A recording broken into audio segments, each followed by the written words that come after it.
The Chicago Bulls pick Michael Jordan of the University of North Carolina. Michael comes in, he's a college star, he goes to the Olympics, and now it's all these stories of his leaping ability. He's scoring, he's dunking in his rookie year, he's averaging 28 points, and is one of the big stories of the NBA season. By now, the Bulls are owned by Reinsdorf. Jerry sees a lot of opportunities. They knew they had Michael, but now it was trying to figure out what else worked. That included players and coaches. That was kind of the task that Jerry Krause was given, was to observe what we had and really change the culture. I learned early on that the best thing I could do was compliment Michael. Jordan, having played only 18 regular season games, goes in and gets 63 points against Boston. That really opens national eyes to, wow, this guy, he's not just a great player, this guy is something different. Larry Bird says this is God disguised as Michael Jordan. Doug Collins is hired as coach. Opening night there in Madison Square Garden, Jordan goes over to Doug before the game, says, "Don't worry, coach, I'm not letting you lose this game." Scores 50 points. And from there, takes off on his spectacular season, averages 37 points.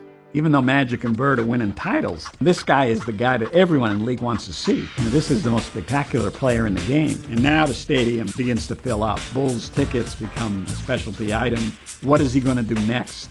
The Bulls really enhance upon that. They put together a show that becomes iconic. The Bulls introductions, the Bulls game presentation, things that are going around in the Chicago Stadium. Nobody had done this. This is it's practically unheard of.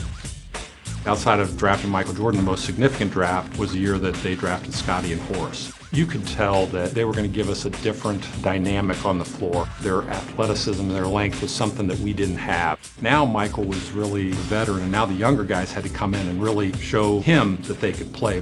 The closeness and the bond is just not something that happened overnight, especially when you talk about a guy like Michael, who was globally a huge icon. We just needed that time to bond as not only teammates, but as friends.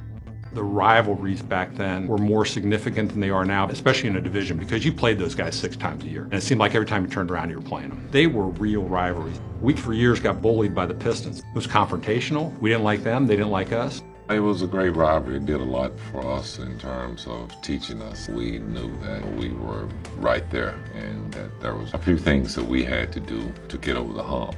It wasn't kind of just handed to us. We had to take our lumps along the way. Every year we seemed to find a little bit more cohesiveness as a team, but it was a process, and it involved Doug Collins kind of doing his thing for 3 years, getting us to a spot when hiring Phil Jackson, and his teaching and coaching that gave us a little impetus to get to another level.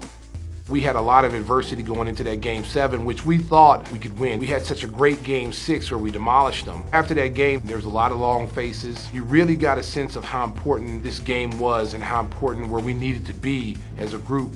I remember Jordan stand up at the end of the game, and we're in the locker room, and he said, "This will never happen again. We'll never lose to this team again."